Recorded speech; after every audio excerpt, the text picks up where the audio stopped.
Hello, everyone, and welcome to the Betting Pros PGA podcast. I'm Pat Fitzmaurice.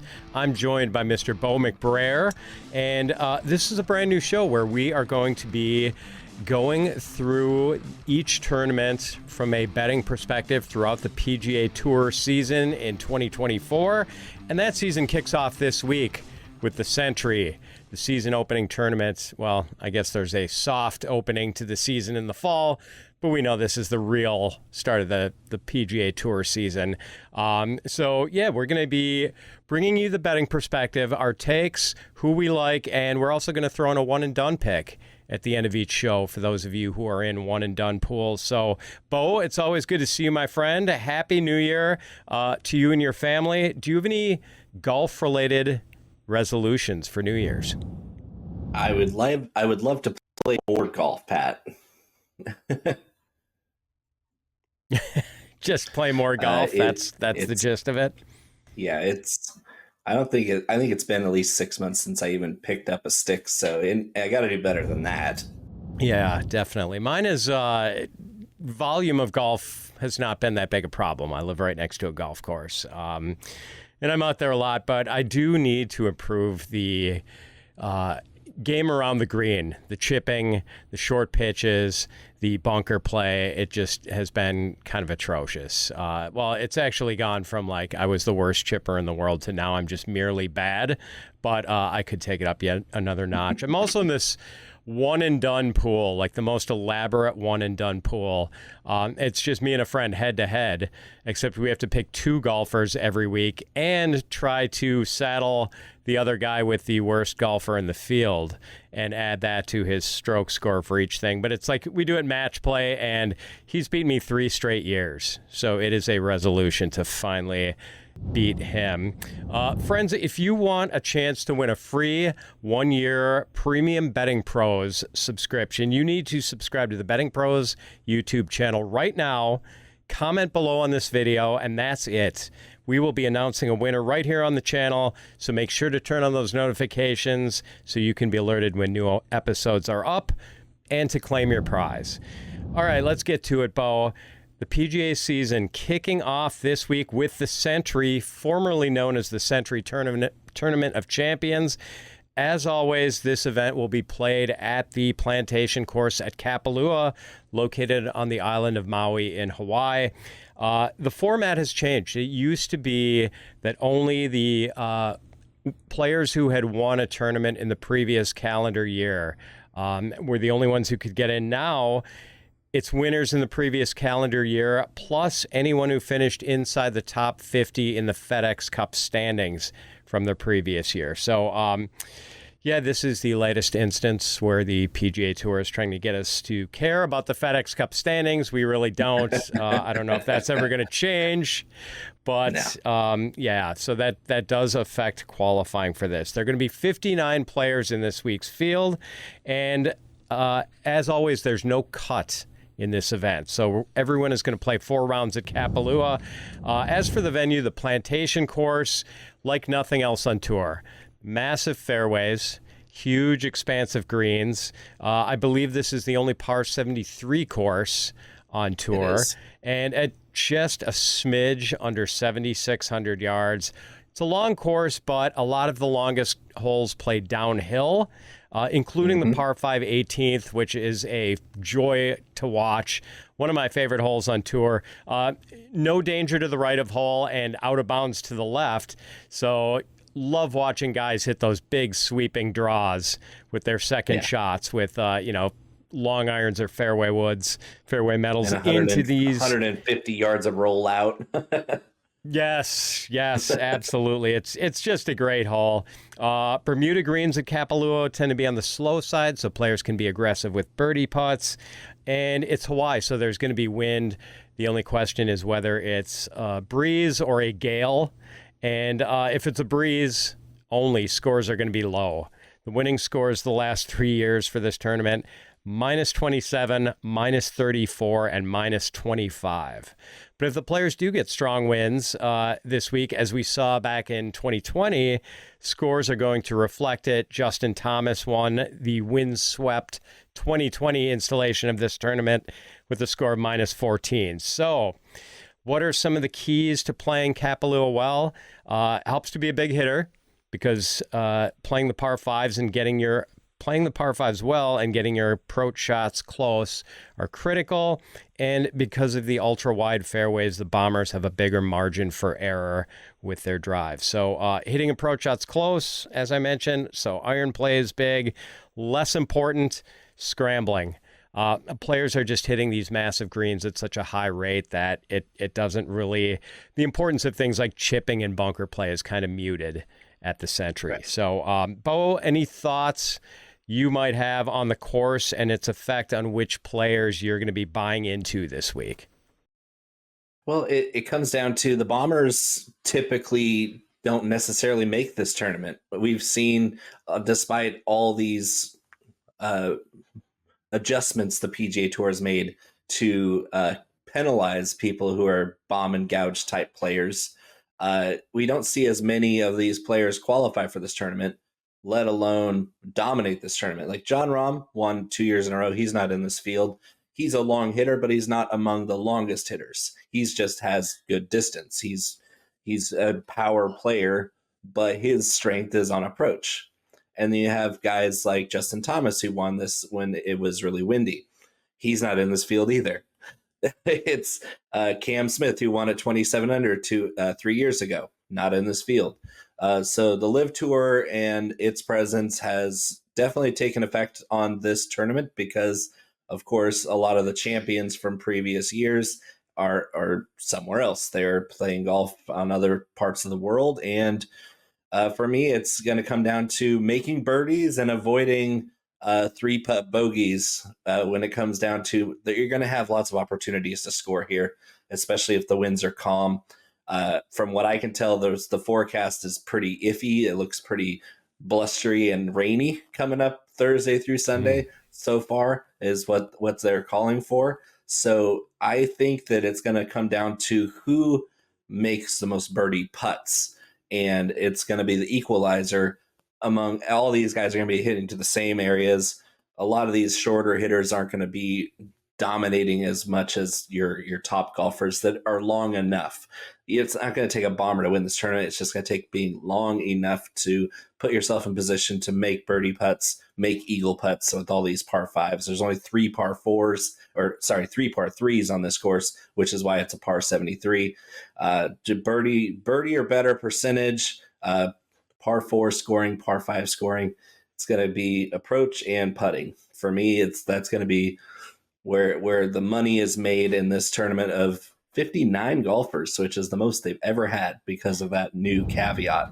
Yeah, normally it's right around 30. So even with this bigger field, we are not going to see either of the last two champions. You just alluded to it, Bo, the big Spaniard, Jon Rahm, joining the LIV Tour, taking the LIV money. 2 years ago, Cam Smith won this tournament, also on the LIV Tour. So, Bo, I don't know how much longer we're going to have this bifurcation at the highest levels of professional golf, with some of the best players in the world taking huge sums of money to go and play LIV on a tour that gets a fraction of the attention and the TV ratings that the PGA Tour gets.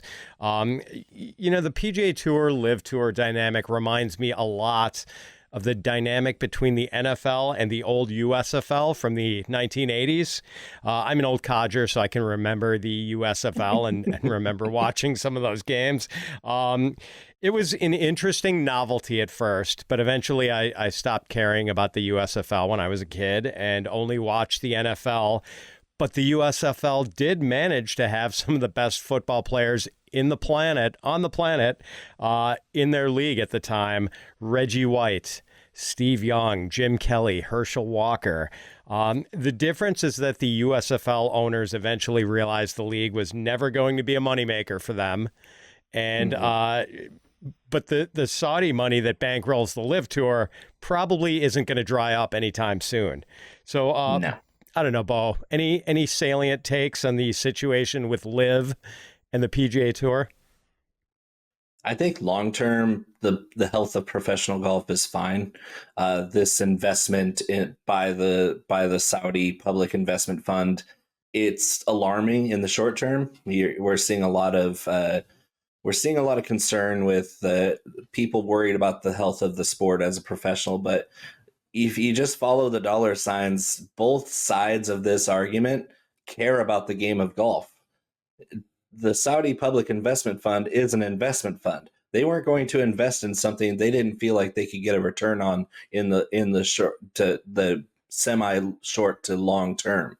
So whatever deal happens down the road, I think it's just going to be a means to an end. Right now, it's all up in the air in limbo. But I think after a couple years of this, we're going to start to see more serious talks of merging, kind of like what you said with the USFL. I go back even farther to the AFL, where the AFL and the NFL were coexisting entities, and they eventually merged. And right now, the merger looks dicey at best because of antitrust lawsuits and all that have a lot of merit. But at the end of the day, these guys are all free agents. They're all independent contractors. They can play where they want to play. They can get paid by whoever wants to pay them.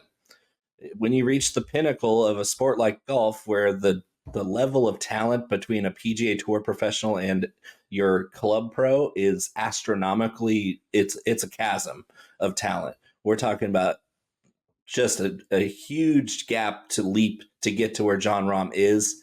So take your money, man. It's short term. And in 3 years, when everybody's going to joke about, hey, remember when the Live Tour sniped all these top golfers for hundreds of millions of dollars? And we're back under one umbrella, whether it's called the PGA Tour or whatever.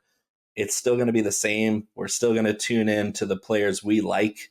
I still like Jon Rahm. I might even tune in to a little bit more Live because of him being on that tour. Cam Smith did that for me.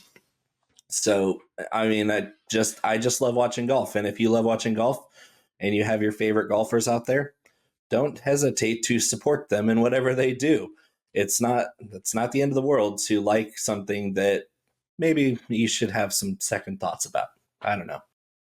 Yeah. No, I know. I mean, I guess my biggest hang up with this and not having these guys on the PGA Tour, like, I'm going to miss seeing these guys play some of my favorite courses and some of my favorite venues, you know, like not seeing Jon Rahm play Riviera is going to hurt my heart a little bit this year. So, all right, Bo, let's get down to brass tacks and talk about player odds for the Sentry. Scotty Scheffler opens as the betting favorite at plus 550 to win on DraftKings. Victor Hovland plus 850. Max Homa and Colin Morikawa are both plus 1200. And Xander Schauffele, Patrick Cantlay, and Ludwig Aberg are all at plus 1,400. All right, Bo, I know you're a big Scotty Scheffler guy. He is a phenomenal tee to green player, which would seemingly make him a great fit for this course. He finished 7th here last year, and the only other start at Kapalua he has had resulted in a 13th place finish in 2021. Is he worth backing at plus 550? No, I wouldn't say so.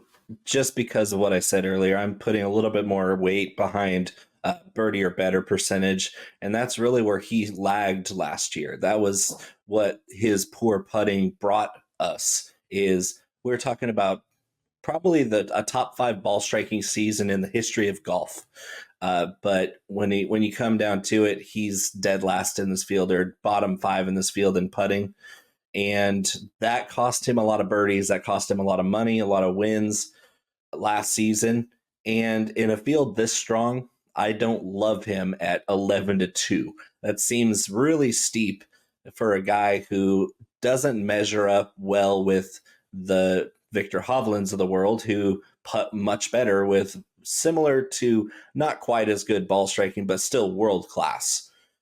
And even Hovland's odds give me pause. So at 11-2 or plus 550, however you want to say it, I think Scotty Scheffler is a no-go unless you just absolutely believe that he's going to pull himself back together with the flat stick and pay off with a large bet. Yeah, I'm with you, Bo. I mean, supposedly Scotty has worked on the putting a lot in this, Yeah, I know, man. Like, you don't want to let ball striking like that go to waste. And, apparently in some of the fall events, he was putting a little bit better. But, yeah, he's got a ways to go if he wants to, become as world-class a putter as he is a ball striker. All right, what about Hovland, Bo? Like, he was just phenomenal last summer, going completely nuclear in the playoff back in August. I mean, I can't remember many instances where I've seen someone as hot as Victor Hovland was, like during late July and August. But he's played this event 3 other times, finishing 31st, 30th, and 18th. So not many signs of life at the Plantation course. Any interest in Victor Hovland at plus 850?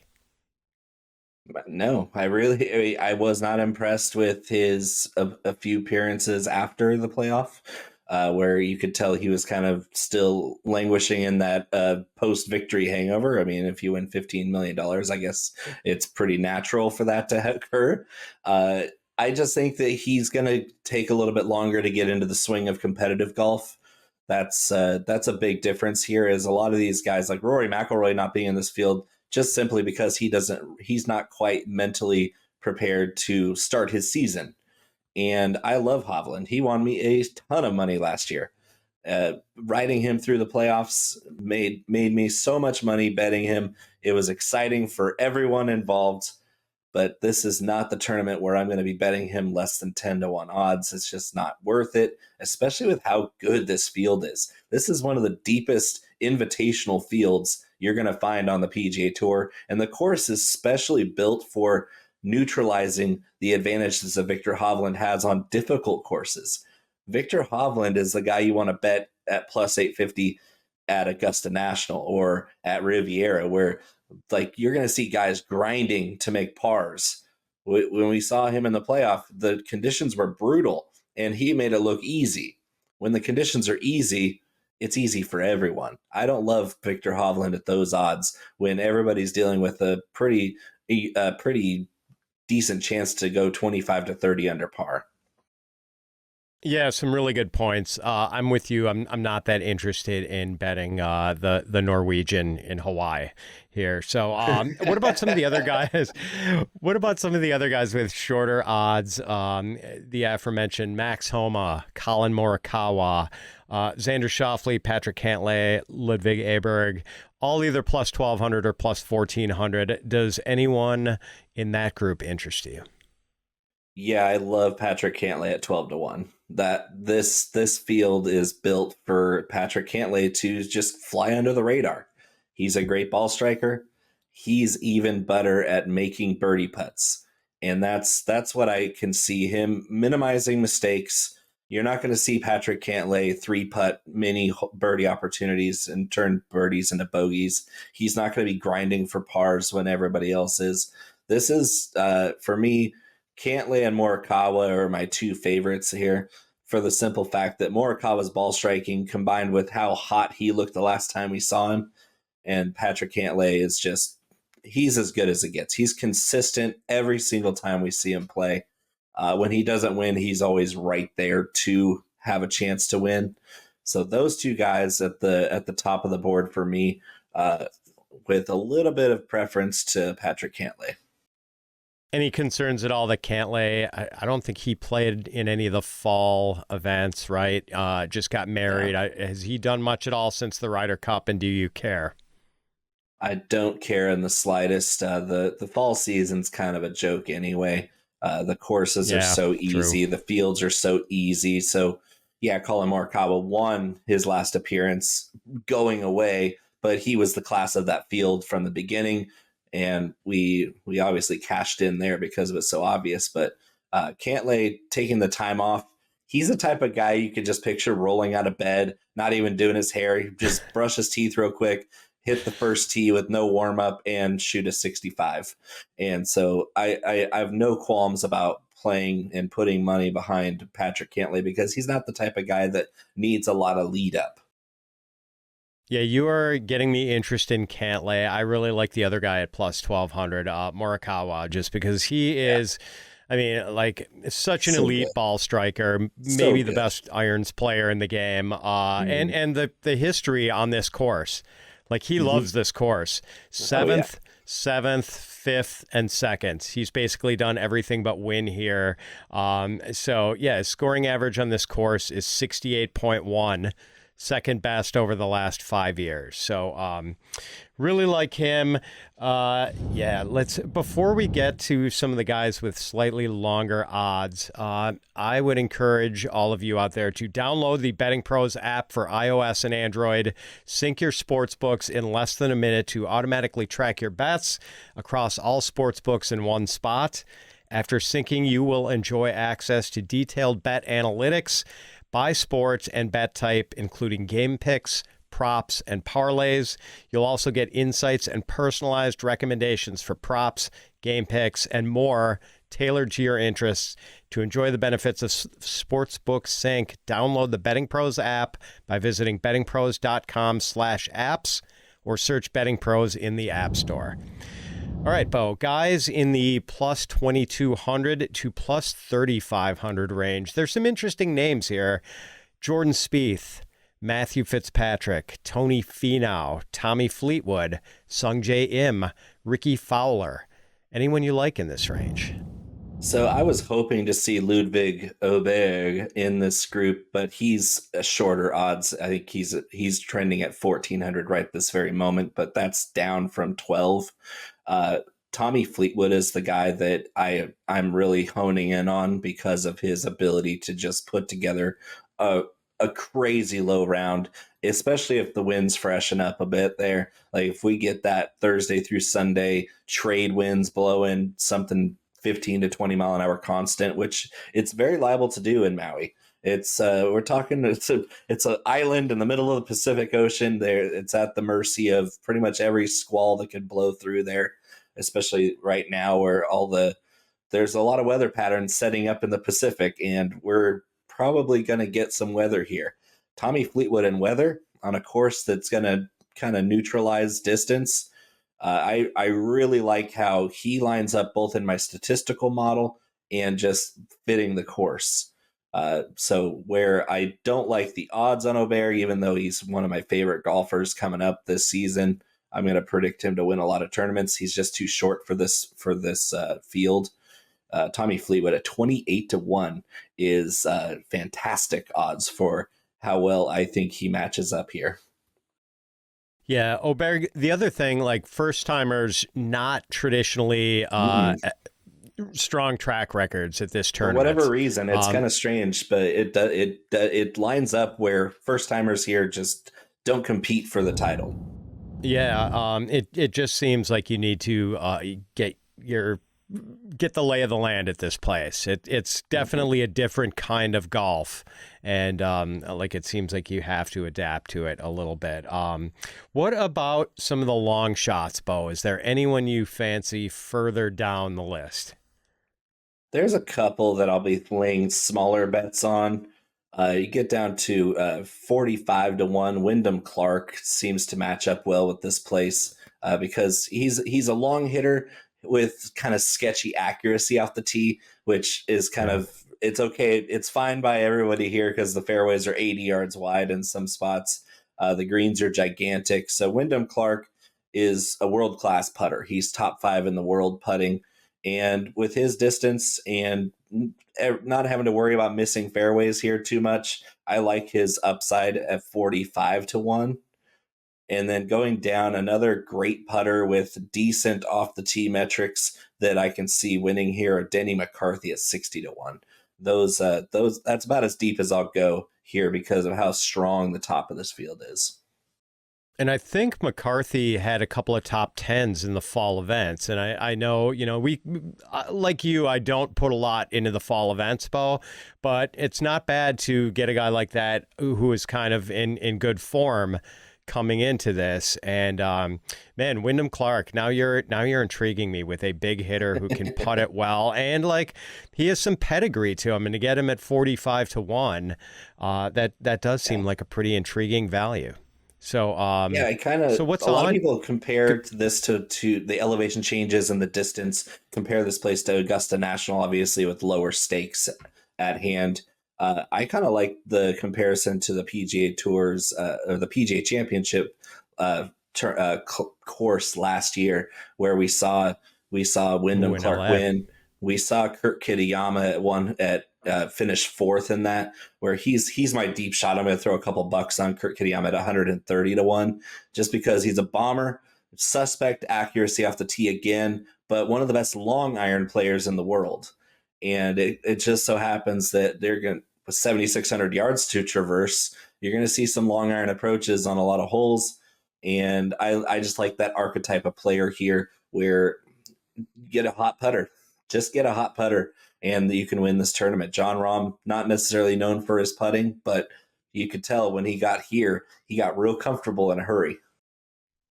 And it doesn't hurt that Kurt Kitayama is a fellow Northern California guy, Bo. I mean, my bias always shows when I pick him, but I don't pick him as often as you would think. I picked him 3 times last year, and one was at Bay Hill when he won at 250-1. He finished fourth at the PGA when I picked him I threw a couple dollars on him to win, and I ended up double dipping at top 5 and top 10 picks there. And then I picked him in another tournament where he lined up well like that, but he missed the cut. So you don't always go after these guys, even if they're from the same hometown. I love rooting for him. This is the kind of place where, the first timer, you're not expecting to make any noise, but his odds are cheap enough where you can just say, hey, let's root for him with a little, like $5 on the line. Who cares? If he wins, you get a more than $1,000 payoff. I just love doing those little dime drops in there just to have some extra rooting interest. So what is on your betting card right now? The odds have been up for less than 24 hours, I believe, on DraftKings. But what have you jumped on right away? Subject to change, but I have Cantlay at 12-1. I have a half a unit bet on Xander Schauffele at 14-1, but I'm going to bet heavier on his top 5. I think he's a top 5 lock. And then Tommy Fleetwood at 28-1. Then I'm going to throw some Wyndham Clark. And of course, my guy, Kurt Kitayama, 130-1 is a quarter unit bet for me is $5. Yeah, I think I'm going to piggyback you with a little Wyndham Clark wager here. It's a fun one because you love rooting for the guy. He's one of the best people out there. Yeah, good dude. And like you said, I mean, the game seems to suit this course pretty well. I am betting Colin Morikawa at plus 1,200, not only to win, but also to finish top 5 at plus 280. So, not bad. Again, the four starts 7, 5, and 2. And just the elite ball striking just fits this course so well. I'm not sure the wind is a great thing for him. If it's, if I'm terrified by the weather report, I might pull back a little bit. But as of now, I think I've got half a unit down on him. Jordan Spieth, I like it plus 2,200, Bo. He's wide fairways help. He's won here. He's won here, and the wide fairways help negate the biggest Achilles heel in his game, the errant tee shots, which can come out at any time. Although I'm not sure if even Jordan Spieth is going to be like on a cliffside on one of these shots where he's like, "Well, let's tune in with Jordan Spieth here. He's on a cliffside, hanging on for dear life." I was going to say, I'm not sure even the Kapalua fairways are wide enough for Jordan Spieth to stay on them all the time. Sungjae Im intrigues me at plus 3,000. Im has played this event 3 times, finishing 5th, 8th, and 13th. And since 2018, no player has a better scoring average at Kapalua than Sungjae Im with his 67.7 stroke average. And then one weird little bet, I kind of like Seamus Power at plus the Irishman. 10-1 to finish top 10. Power has finished 15th and 25th in his 2 other appearances at Kapalua, but with a really respectable scoring average of 68.6. I feel like 10-1 is a pretty good price for a top 10. So I'm going to throw a little half a unit down there. I sense a little Irishman bias going into that too from you. Maybe. Hey, you've got Kurt Kitayama, I've got Seamus Power. What are you going to do? Yeah. And, like for those of you out there who like parlays and props, just going to throw a couple out there. I have not played any of these, but I'm intrigued by a top 5 parlay with Scotty Scheffler and Colin Morikawa at plus 800. So you need both of those guys to finish top 5. And another one I'm considering is a triple chance parlay where you get 3 guys. One of the 3 has to win with Scheffler, Morikawa, and your guy Cantlay. That one is plus 450. Ooh. So you get any of the 3 at plus 450. That's pretty juicy. That's a nice set of odds right there. Yeah, not too bad. All right, Bo, how about a one and done pick for the people out there in one and done pools? So we're going to keep track of these. We're not going to repeat guys. Use them and lose them. But who do you like in a one and done this week? Oh, I think I'll stick with Cantlay. That's because I think that as far as this course is concerned, he's going to have other opportunities to be a repeat guy. But again, he's so consistent that I don't mind burning him early.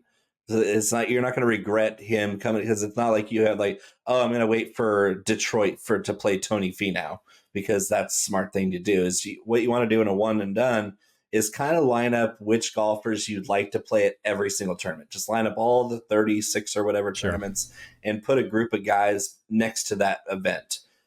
Patrick Cantlay is not a guy that you specifically pigeonhole into a specific event. So I don't mind burning him right off the bat, because I know he's going to be consistent. I'm not going to be yearning for him later in the season. Yeah. With me, I've got a guy who does play certain events pretty well. Ricky Fowler, I'm going to go with this week. And he's always good in Phoenix. He's always good. Oh, man, what's the course in Charlotte? I'm blanking on the name right now. Quail Hollow. He's a really good Quail Hollow player. But, I want to take Fowler because we have seen him come completely off the rails before for a long stretch of his career. I want to get him early while he's playing well, while he is still in really good form. And, oh, by the way, his last 3 finishes in this event, 5th, 4th, 5th. So he's traditionally fared well in the strokes gained metrics at Kapalua. So, and I'm going to grab him, Bo, before things go haywire with his game. All right. Yeah, so Patrick Cantlay for Bo McBrayer and Ricky Fowler for Pat Fitzmaurice. So that is going to do it for this installment of the Betting Pros PGA podcast. We will be back next week to go over the Sony Open as the tour stays in Hawaii for one more week. And good luck to all of you this week. Enjoy, those of you like me who are in the extreme upper Midwest. Enjoy watching guys play golf in short sleeves this week, because it'll be us soon enough in like 5 months. So thanks again, everyone. So long. We'll see you next week.